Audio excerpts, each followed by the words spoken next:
नमस्कार, मी advocate Usgaonkar talk इंडियातर्फे आपलं सर्वांचे स्वागत करतोय।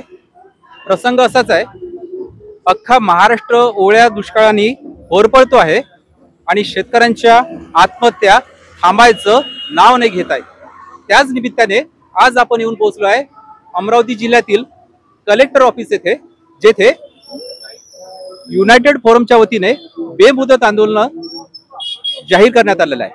त्याच निमित्ताने आज आपण भेटतोय या आंदोलनाचे कर्ते धर्ते प्रमुख डॉक्टर अलीम पटेल यांच्याशी दोन शब्द याच आंदोलनाविषयी बोलतो आहे। महाराष्ट्राचा आजचा ज्वलंत प्रश्न म्हणजेच शेतकऱ्यांच्या आत्महत्या ह्या काही थांबायचं नाव नाही घेत आहे। पूर्ण महाराष्ट्रात जिकडे तिकडे आंदोलनाचा वणवा पेटलेला आहे। त्याच निमित्ताने आज आपण बोलतो आहे डॉक्टर अलीम पटेल यांच्याशी। त्यांच्या काय मागण्या आहे, काय म्हणणं आहे हे त्यांच्याच तोंडून ऐकून घेऊया। डॉक्टर अलीम पटेल साहेब, तुमचं स्वागत। सर्वप्रथम या बेमुदत आंदोलनाचं कारण काय?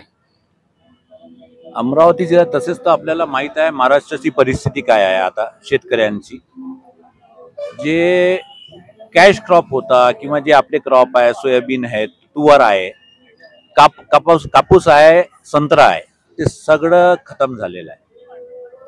महाराष्ट्राची परिस्थिती आपल्याला माहित आहे, विदर्भाची एकदम बिकट परिस्थिती आहे, मराठवाड्याची परिस्थिती एकदम गंभीर आहे, पण अमरावती आणि विदर्भ हे आत्महत्याग्रस्त क्षेत्र आहे। मी तुम्हाला फिगर सांगेल की आपल्याला अमरावती जिल्ह्यातले हे फिगर आहे 2001 ते 2024 पर्यंत जे आपल्याकडे आता फिगर्स अवेलेबल आहे NCRB डेटा, तर त्याच्यात 5000च्या वर आत्महत्या झालेली आहे अमरावती जिल्ह्यातली, फक्त अमरावती। आणि पूर्ण महाराष्ट्रामध्ये अमरावती आणि यवतमाळ जिल्हा सर्वात जास्त आत्महत्याग्रस्त आहे।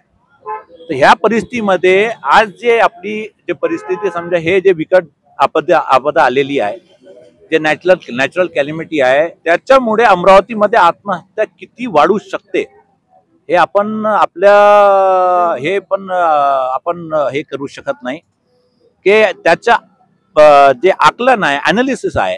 आज 3 दिवस मध्ये कमीत कमी 4 आत्महत्या झालेली आहे अमरावती जिल्ह्यात।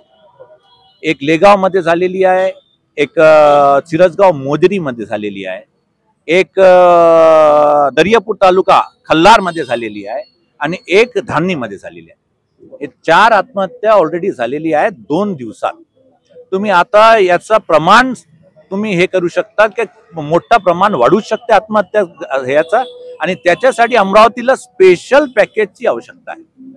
आणि जे आपल्याकडे समजा जे डेटा अवेलेबल आहे की सरकारने काहीतरी सरासरी 8,500 रुपये हेक्टर ते दिलेलं आहे म्हणून, 1,27,000 हेक्टर जे जमीन आहे अमरावती भागातली त्याचाच पंचनामा झालेला आहे। ते फक्त 31 ऑगस्ट पर्यंत, जून पासून ते 31 ऑगस्ट पर्यंत अमरावती जिल्ह्यात कमीत कमी 7,62,000 हेक्टर जमीन आहे। त्याच्यातून फळबागायती जे आहे ते 82,000 आहे।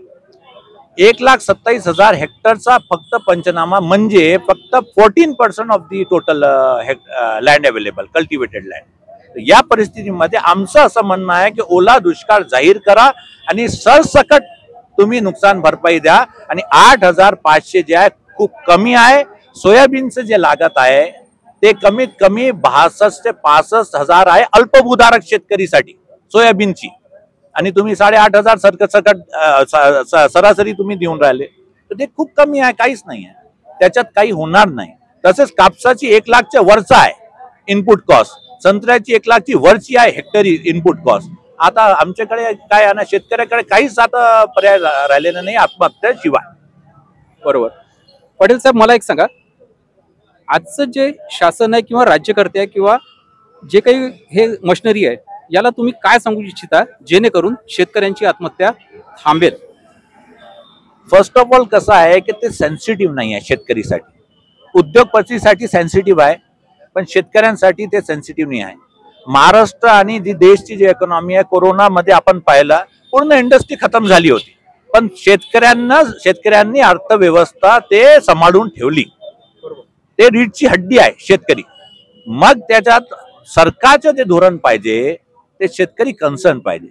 तुम्ही फॉरेन पॉलिसी पहा, कापसा 50% टॅरिफ लावला अमेरिकाने आणि आपण काय केलं, कॉटनची इम्पोर्ट ड्युटी खतम केली.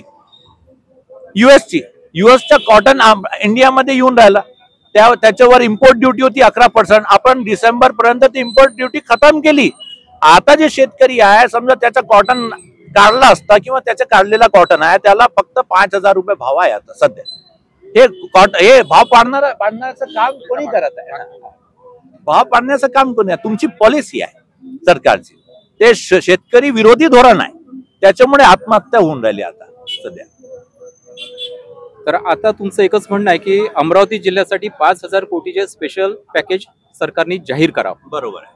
सोबतच प्रति हेक्टर 50,000 रुपये 50,000 तरी कमीत कमी शेतकऱ्यांना मिळाले पाहिजे, सरसकट आणि सरसकट. बिना अट. बरं. बिना अट. आणि समजा या अटी मान्य नाही झाल्या तर आपल्या आंदोलनाची दिशा काय राहील त्या दिवसात? आपण काय केलं की आता आंदोलन आपण सुरू केलेलं आहे. सगळे जे संघटन आहे किंवा जे शेतकरी बंधू आहे, शेतमजूर बंधू आहे शेतकऱ्यांचे, आम्ही त्यांच्या पाठीशी उभा आहोत. आम्ही हे आंदोलन अशासाठी हे केलं की कमीत कमी लोकांपर्यंत त्यांची जे प्रॉब्लेम आहे, त्याची जे व्यथा आहे, कमीत कमी लोकांपर्यंत पोहोचली पाहिजे. आमचा ग्रामीण मध्ये खूप मोठा हे नाही आहे, तरी आम्ही हे जे प्रश्न आहे आता आम्ही खूप दिवसापासून आता सुरू केलेला आहे. आमचं असं म्हणणं आहे, शेतकरी बंधू आणि सगळं याच्यात पार्टिसिपेट करायला पाहिजे. व्यापारी वर्ग पार्टिसिपेट करायला पाहिजे, जे आम जनता आहे त्यांनी पार्टिसिपेट करायला पाहिजे. त्याच्यासाठी अवेअरनेस आणि जे आपले मुद्दे आहे आपण आता मांडणार आहे. आमचं असं म्हणणं आहे की पहिला आमचा जो मुद्दा आहे की तुम्ही सरसकट हे करा, सरसकट नुकसान भरपाई द्या. ते मुद्दा आम्ही धरून ठेवणार आहे. हे आंदोलन चालणार आहे तोपर्यंत आमचे जे मागण्या आहे पूर्ण होत नाही. चालेल, धन्यवाद डॉक्टर साहेब. तर डॉक्टर अलीम पटेल साहेबांचं हेच म्हणणं होतं की सरकारकडून शेतकऱ्यांची तात्पुरती मलमपट्टी नको, तर नेहमीसाठी याचा पर्याय निघाला पाहिजे किंवा उपाय निघाला पाहिजे, जेणेकरून शेतकरी आत्महत्या ह्या थांबल्या पाहिजे. आणि पटेल साहेबांनी सगळ्यांना आवाहन केलं आहे, व्यापारी बंधू असो किंवा आमचे शेतकरी बंधू असो किंवा इतर पार्टीवाले असो किंवा कोणीही असो, त्यांनी या आंदोलनात सहभाग घ्यावा आणि शेतकऱ्यांसाठी न्याय मिळण्यासाठी, त्यांच्या हक्कासाठी ही लढाई तीव्र करावी, हीच त्यांची इच्छा आहे. धन्यवाद. मी ॲडव्होकेट नितीन उसगावकर, आपल्या सर्वांचे धन्यवाद मानतो.